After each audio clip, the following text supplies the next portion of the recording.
네, 안녕하세요. AP투자연구소의 윤섬의 팀장입니다. 오늘 알아볼 기업은 전일에 이어서 칩셋 미디어고요. 코드번호는 094360입니다. 현재 시각 2월 17일 12시 19분을 지나고 있고요. 어제 이제 칩셋 미디어 그리고 텔레칩스 같은 경우에는 뭐 예전에도 많이 리뷰를 하긴 했었는데 좀 어제 조금 의미 있는 부분들이 좀 많아가지고 한번 리뷰를 해봤어요. 그리고 뭐 칩셋 미디어 같은 경우에는 실질적으로 제가 조금 주력으로 많이 하고 있는데 근데 그럼에도 불구하고 아직 그렇게 막 시장 반응이 막 좋거나 그러진 않죠. 아시다시피 시장 반응이 막 뜨겁거나, 뭐, 아시다시피 뭐 조금 제가 느끼는 건 수도 있는데, 시장에 관심이 많거나 그러진 않아요. 그러다 보니까 제가 보는 관점에서는 더 갈 수 있다라는 관점이죠. 예. 뭔가 조금, 시장 참여자들이 과열이 됐다라고 하면은 조심할 필요는 있겠지만, 아직까지 과열이라고 말하기에는 실질적으로 칩셋 미디어가 보여주고 있는 행동, 주가적인 측면에서 보게 되면은 뭐 화려하게 올라가는 부분들은 없다 보니까 제가 보는 관점에선 추세가 더 나올 수 있다는 관점이고 실질적으로 지금 뭐 삼성전자 M&A에 대해서도 얘기를 하고 있는데 차량용 반도체 수급 차질 방법은 삼성뿐이 없나 이렇게 얘기를 하고 있죠. 그래서 뭐 최근에 이제 미국이나 유럽에서도 삼성전자의 러브콜이 계속해서 이어지고 있고요. 그러면서 이제 삼성전자도 이제 고심을 하고 있다라고 얘기를 하고 있는데 이거는 계속해서 이제 설명을 해 드리고 있죠. 그러니까 이거는 뭐 제가 추측하는 거와 다르게 시장 그 기자들이 많이 써주는 내용이니까 실질적으로 어떻게 이제 시장에서 얘기를 하고 있는지 지금 지켜보는 거고 아무래도 근데 삼성전자가 조금 이 사업 자체가 돈이 그렇게 크게 되는 건 아니다 보니까 조금 간을 보는 것 같기도 해요. 예, 그래, 우리가 한번 차량용 반도체 쪽 계속해서 우리가 좀 본격적으로 해볼게. 그러면 너희는 뭐 해줄래? 약간 정부나 아니면 나라들한테 이렇게 하는 것 같아요. 네.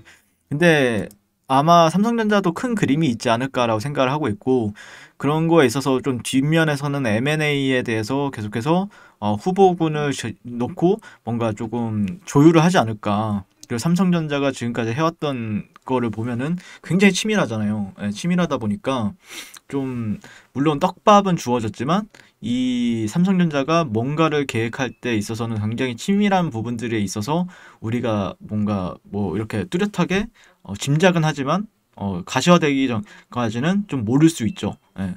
그러니까 예전에도 이제 뭐 최근에 이제 기아차랑 뭐 현대차가 이제 애플이랑 협업을 한다라고 했잖아요. 물론 얘기는 많지만 어쨌든 약간 그, 그 회사들을 현대기아차 저도 굉장히 좋아하는 회사지만 좀 느꼈던 거는 뭔가 떠들썩했던 부분들이 있는데 삼성전자는 약간 진짜 글로벌 기업이라서 그런지 막 좀 조용해요. 예, 조용하다가 한 방에 터트리는. 예, 그렇기 때문에 약간 조금 느낌이 다르죠. 예, 그리고 요즘에 나오고 있는 거는 뭐 아시다시피 M&A에 대해서 상당히 계속해서 검토를 진행하고 있다라고 얘기를 하고 있고 그래서 지금 순현금 보유액이 104조 원이다. 104조 원 가지고 M&A에 충분한 총알을 가지고 있다. 근데 어떤 기업이랑 할 것인지 하만을 이제 2016년도에 꽤나 시간이 지났죠. 꽤나 시간이 지났는데 지금은 제가 기대하는 거는 아무래도 가장 좋은 건 이제 NXP사를 이제 하는 게 좋겠죠. 왜 차량용 반도체인가에 대해서도 얘기를 하고 있는데 이런 질문을 던질 필요가 있다. 왜 차량용 반도체인가 질문이다. 해답은 차량용 반도체 산업 전망을 찾을 수 있는데 글로벌 시장 조사 업체들은 2020년 차량용 반도체 시장 규모를 최대 450억 달러로 잡고 있다. 조사 업체마다 좀 차이가 있지만 대부분 400억 달러 안팎 규모라는 게 중론이다. 라고 얘기를 하고 있죠. 2020년 반도체 시장 전망이 4,331억 달러를 고려하면은 전체 시장 중 차량용이 차지하는 비중은 10% 수준이다. 그렇게 큰 비중을 차지한다라고 하기는 어렵다. 특히 자동차 안에 들어가는 부품을 고려하면은 비중인 더욱 낮아진다. 현재 내연기관과 전기차를 포함한 전체 자동차 생산 원가 가운데 차량용 반도체는 470달러를 차지한다. 자동차 전체 생산 원가 내 비중을 따지면 약 2%에 불과하다. 그만큼 시장 규모가 작다라고 얘기를 하고 있죠. 하지만 성장세를 눈여겨봐야 된다. 이거죠. 이게 가장 중요한 포인트입니다. 삼성의 M&A 후보군은 차량용 반도체가 주목을 받는 이유 중 하나는 성장성이에요. 내연기관 중심 자동차는 전장화되고 자율주행 등 첨단화하면서 반도체 사용 금액이 꾸준히 증가하고 있다. 2012년부터 2020년까지 연평균 차량당 반도체 사용 금액은 연평균 5% 증가율을 보였다. 그러나 전기차 시장이 부쩍 성장하면서 차량용 반도체 사용 금액은 앞으로 급증할 것으로 예상이 된다라고 얘기를 하고 있죠. 네. 그래서 저 역시도 이것 때문에 주목을 하는 겁니다. 이 성장성을 눈여겨보고 있기 때문에. 네, 그래서 그 IHS 마켓과 스태티스타 등에 따르면 기존 내연기관 자동차 대비 전기차에서 반도체 사용 금액은 92%가 증가할 전망이다. 이거 쉬운 전망 아니죠. 자율주행도 레벨에 따라 반도체 사용 금액이 늘어나는데 레벨 2에서는 레벨 2.5로 올라갈 때마다 반도체 사용 금액은 85%로 증가할 것으로 예상이 된다. 지금 테슬라 쪽에서 자율주행 시스템에 대해서 공개를 했었는데 5단계라고 말하기엔 좀 예민했고 4에서 4.5 정도를 지금 베타 테스트가 이루어졌고 그랬었거든요. 근데 향후 레벨 4, 레벨 4 자율주행 차량이 나올 경우에 반도체 사용 금액은 여기서 3배가 더 늘어날 것이라는 게 시장 조사 업체의 예측이다. 자, 그러면은 당연히 뭐 이제 삼성전자뿐만 아니라 뭐 텔레칩스, 그 다음에 칩셋 미디어 그 고려해봐야 되겠죠. 그런 매출이나 영업이익적인 측면에서도 네.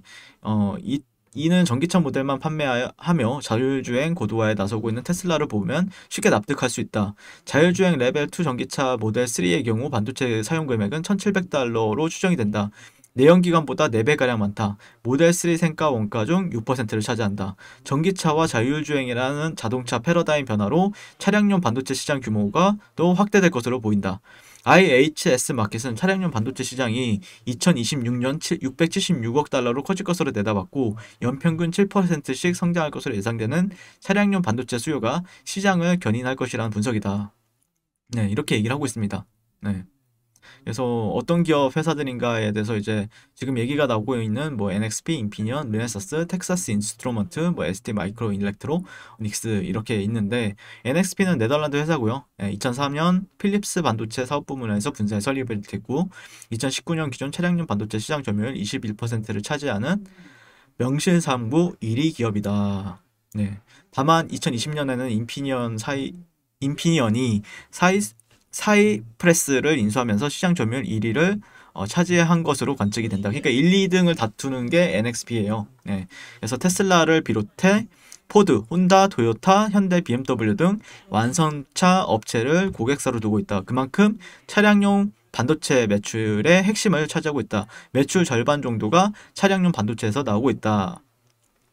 NXP는 M&A 시장에서 인기가 높은 회사이기도 하다. 2016년 퀄컴이 신성장 동력을 확보하기 위해 NXP를 440억 달러 인수하려고 했다. 당시만 하더라도 반도체 역사상 최대 규모라는 시장의 관심을 한몸에 받았다. 계약까지 됐지만 결과는 좋지 못했다. 퀄컴과 NXP가 합병을 하기 위해서 영향을 받는 9개 국가에서 승인을 받아야 했다. 미국, 유럽, 중국, 일본뿐만 아니라 우리나라도 승인 국가 가운데 하나였다.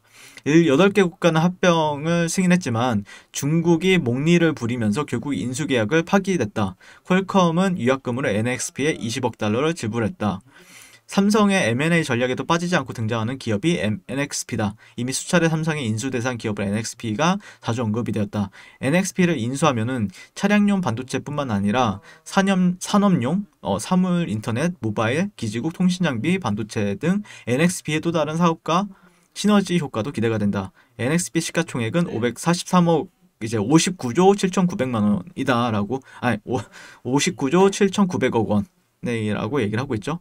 자, 저는 어쨌든 지금 그 뭐 다음 회사들도 있어요. 인피니언도 있고 그다음에 르네사스 일본의 그 일본 지진 영향을 받고 있는 르네사스도 있고 뭐 실질적으로 텍사스 인스트루먼트도 있고 한데 일단 뭐 길게는 안 할게요. 왜냐면은 칩셋 미디어가 NXP사랑 일을 하니까 이 기업이 되길 바래요, 저는. 네, 이 기업이 되길 바라고.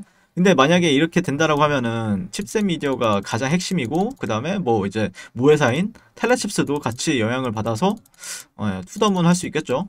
투더문. 근데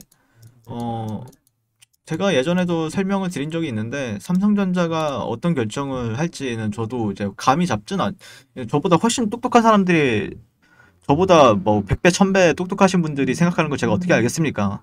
어떻게 알겠어요. 다만 그냥 뭐 삼성전자가 저는 개인적으로는 뭐 칩셋 미디어가 NXP사랑 뭐 언급이 되든 안 되든 뭐 상관없이 올라갈 수 있는 좋은 기업이라고 생각을 해요. 예, 그만큼 기대가 되는 부분들이 있는데 일단 그게 이제 가시화된다라고 하면은 시장에서 이제 기대감이 좀 폭발을 하잖아요. 뭐 삼성전자에서 M&A를 한다고? 그러면은 어떤 기업이 있지? 근데 이게 뭐 예를 들자면은 쿠팡의 핵심은 아닐 거예요. 동방이라는 회사가. 근데도 가잖아요. 동방이라는 회사가 뭐 실질적으로 이렇게 가잖아요. 예, 이렇게 가요. 얼마였죠, 얘가? 제가 1,000원대에도 봤던 것 같은데 1,185원짜리 그 다음에 2,000원짜리 그 다음에 뭐 4,000원 5,000원 이때도 되게 많이 올라왔다라 생각을 했는데 이렇게 가요. 그러다 보니까 제가 보는 관점에서는 한번 뭔가 탄력이나 아니면 이런 게 시장이 유동성이 넘치다 보니까 돈이 몰리기 시작하면은 고점을 함부로 예단할 수 없어요. 그래서 제가 보는 관점에서는 아직도 더 올라갈 폭이 더 남지 않았을까 개인적으로는 이게 이게 뭐 저는 여기가 끝은 아닌 것 같다라는 의견인 거죠. 제가 보는 관점에서는요. 네. 이상, 칩셋 미디어에 대해서 간단하게 리뷰를 마치게 될 것 같고요. 오늘도 시청해주셔서 감사드립니다. 항상 성공 투자를 응원하겠습니다. 감사합니다. 네, 그리고, 무료 추천 종목을 매일매일 드리고 있습니다. 네이버에서요. AP투자연구소를 검색하시고요. 웹사이트 상단에 AP투자연구소로 홈페이지로 갈 수 있는 링크가 나옵니다. 클릭하시게 되면은 홈페이지로 접속을 하실 수가 있고요. 화면 가운데 라이브로 깜빡깜빡하는 게 보이실 겁니다. 그 밑에 2021년 무료 추천 종목이 있습니다. 클릭하시게 되면은 매일매일 저희 소장님께서 댓글로 리딩을 해드리고 있고요. 오늘의 추천 종목의 동향을 한번 살펴보도록 하겠습니다. 네, 1월 15일 새해 첫날이고요. 7시 43분부터 댓글 리딩에 들어가신 걸 볼 수가 있고요. 주말 사이에 있었던 미증시에 대한 설명부터 상승과 하락에 대한 이유까지 댓글로서 리딩을 도와드리고 있습니다. 자, 그리고 9시가 되면요.